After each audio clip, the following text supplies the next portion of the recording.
Nous allons aborder, dans cette vidéo, les différences et les points communs entre un point d'accès sans fil et un routeur sans fil. Un point d'accès sans fil permet de rajouter un point de connexion Wi-Fi. Tous les équipements numériques sans fil et filaire seront sur le même ID réseau. Ça, c'est une différence essentielle entre le point d'accès sans fil et le routeur sans fil. Un point d'accès sans fil peut être configuré dans deux modes. Le mode point d'accès client. Dans ce cas-là, le point d'accès est relié par câble à un switch ou une box et il permet aux équipements numériques une connexion sans fil. L'autre mode est le mode pont ou bridge. Dans ce cas-là, le point d'accès sans fil est relié à un autre point d'accès sans fil pour étendre le réseau sans fil. En général, un point d'accès sans fil intègre un switch permettant une extension filaire du réseau. La configuration du point d'accès sans fil se réalise à partir d'un PC connecté sur son switch. Un point d'accès sans fil peut intégrer d'autres fonctions comme un service DHCP.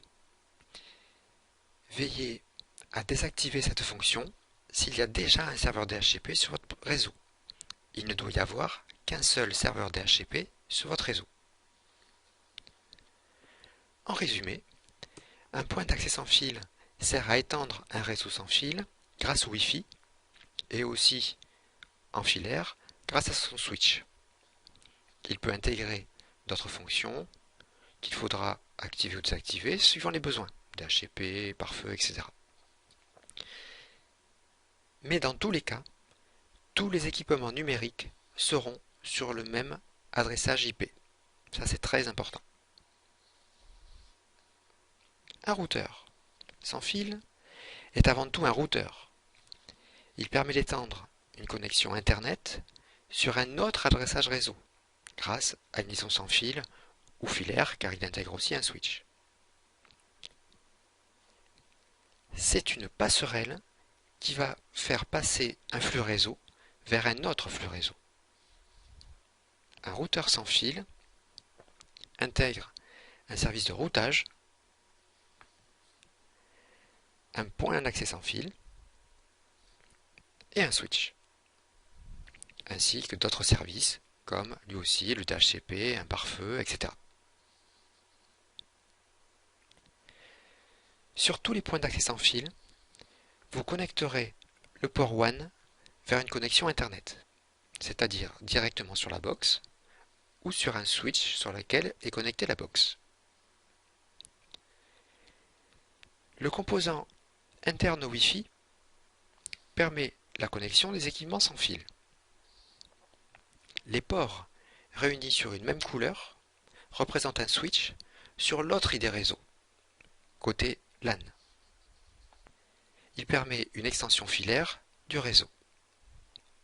Enfin, le service de routage permet de faire passer le flux de données arrivant du port WAN vers l'autre réseau, c'est-à-dire vers le Wi-Fi ou vers le switch.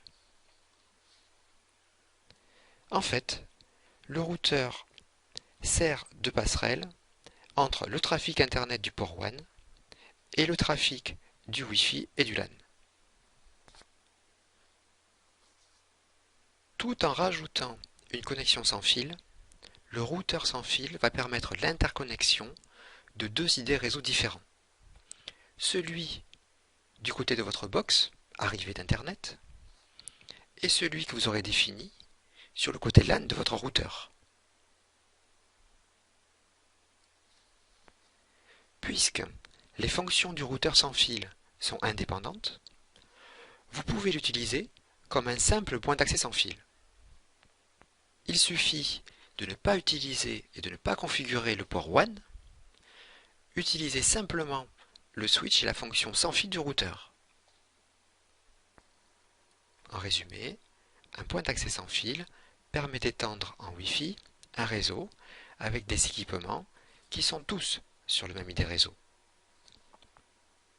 Un routeur sans fil permet d'étendre en Wi-Fi ou en filaire une connexion Internet reçue sur ce port WAN. Il y aura donc deux idées réseau différents.